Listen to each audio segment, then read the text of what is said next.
we go. All right, so if you haven't heard this, Detroit basketball, maybe not, Monty Williams, the man that had decided he did not want to coach in the state of Michigan, Monty Williams, has agreed to an earth-shattering contract to coach a basketball team, the Pistons. And, he's the next head coach. It's the same job that Monty Williams reportedly rejected several weeks ago. We are told that Williams receives, at the very minimum, a 6-year contract for $78.5 million. Now, keep in mind, Monty Williams will not score a point. He will not grab a rebound. He will not steal a pass. He will not have an assist. $78.5 million. He is the highest paid now head coach in the history of the NBA. Holy Phil Jackson and Red Auerbach, Batman. He will replace Dwayne Casey, who was forced out after 5 years at the end of this past regular season. He was given a figurehead front office position, Dwayne Casey, because he's a good guy. They like him. They think he's a terrible coach. So now it's Monty Williams' era in the Motor City.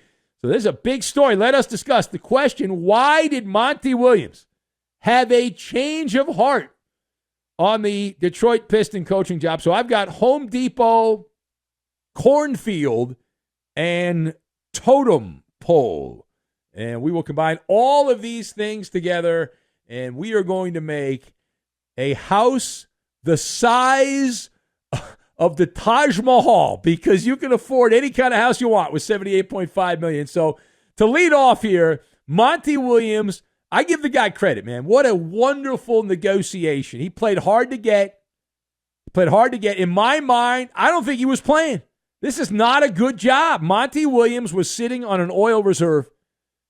And we talked about this in a previous Maller monologue. They made a promo out of it. I was ranting and raving, going through the fact that he had already won the lottery, that he was given, Monty Williams, the ultimate severance package, that Monty Williams was going to get paid over $20 million from the Suns to sit on his fat ass and not work. How wonderful would that be? Now, I like to work, so for me it would be a little awkward. I'd like the money, though. But Monty could sit on a beach, any beach he wants, for a year or 2 years, and possibly for the rest of his life, and enjoy the good life. But he ends up playing this cat and mouse game.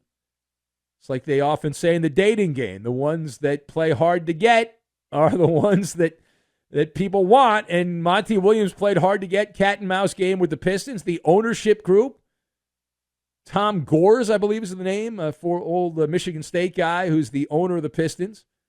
And he would not take no for an answer. And he kept going. And it got higher and higher and higher and higher. And Monty Williams ends up with the Home Depot special, the hammer, the golden hammer for Monty Williams. Woo! When the dust settles, this guy's contract could end up reaching $100 million with incentives. $100 million. So they're already giving him $78.5 million, but then if he actually is good, they'll give him even more money. It includes team options after the 6-year deal. Now, furthermore, how does the path to winning big with the Pistons look in the near future? So you got the micro and the macro. In the micro, boy, does the forecast look bad. Detroit is in a precarious situation. They're not the worst of the worst. They just feel like the worst of the worst. They're also not really anywhere close to contending status. Detroit is on unstable footing. I've been told by management if I talk too much about the Pistons, I'll lose my job. But Monty Williams inherits a mess. He is in slumlord territory, a well-paid man at the very top, and a total slum he's overseeing. If this was a premier job, right, the Pistons, it's rather obvious, you don't need me to tell you this, every man, woman, and child knows, the Pistons would not have to pay a tariff, a bounty, to get a name brand coach. The Pistons, even with Monty Williams, are like a rat in a cornfield maze, going blindly down random paths, trying to get the cheese. Now, they have some players that were highly decorated coming into the NBA. A lot of undercooked ingredients. It's one of the reasons it's not a great job. It's not even an average job. It's a below-average job. Cade Cunningham and Jaden Ivey are the blue-chip backcourt. They hope that these guys, it's hope, not reality, on a wing and a prayer, that these guys will turn into Steph Curry and Klay Thompson. Good luck on that. Heck, you'd like to have Isaiah Thomas and Joe Dumars. Good luck on that. Neither is close to sniffing all-NBA status. You've then got Flotsam and Jetsam to fill out the roster. Marvin Bagley and James Weissman, a couple of lottery picks for Sacramento and Golden State, respectively, who have failed. That's why they're not playing for Sacramento and Golden State. If they were good, they'd still be with those teams. And you've got a lot of flim-flam. So we anticipate Detroit. They'll also have to make some other moves here and spend some money. And they have a relatively high draft pick. They can make a trade, make some kind of splash move to improve the roster and get rid of some of these cast-offs and leftovers. The big takeaway here from this is simple. Everyone's got their price. Monty Williams, he's got his price. All right, $20 million. It's like, all right, how do I turn $20 million into $78.5 or $100 million? Ding, ding, ding, ding, ding. Yeah, you did it. Congratulations. It's like pulling a rabbit out of the hat. Monty Williams is willing to stick his head in the microwave to coach a bunch of stiffs for a king's ransom. And good luck. All right, parting shot. Thumbs up or thumbs down on Monty Williams having a major impact on the Pistons, turning things around. He's going to be there a while. So I am going thumbs down. I'm going thumbs down. This ain't the NFL.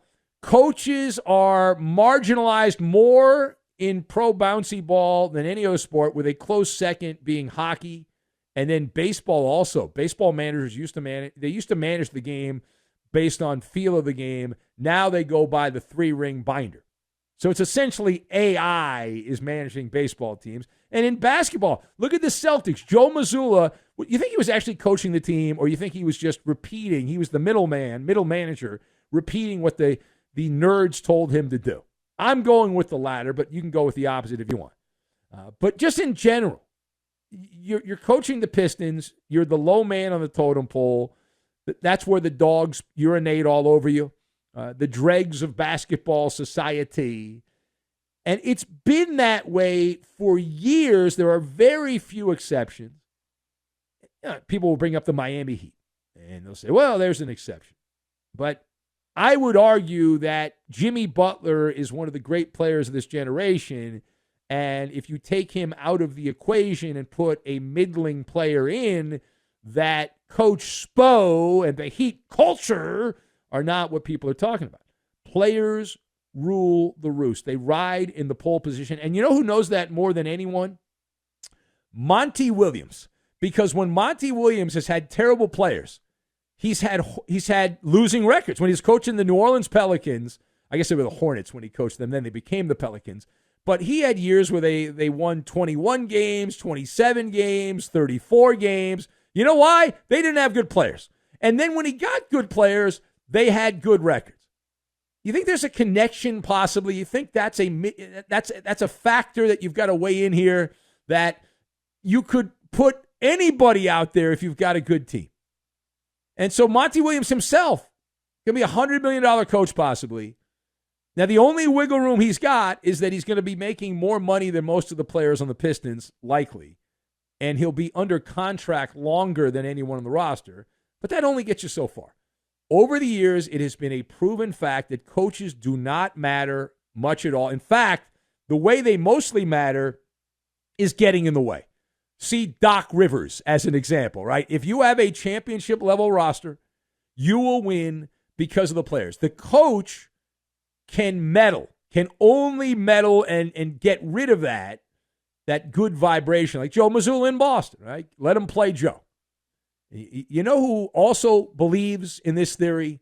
The various aristocrats that happen to own pro bouncy ball teams.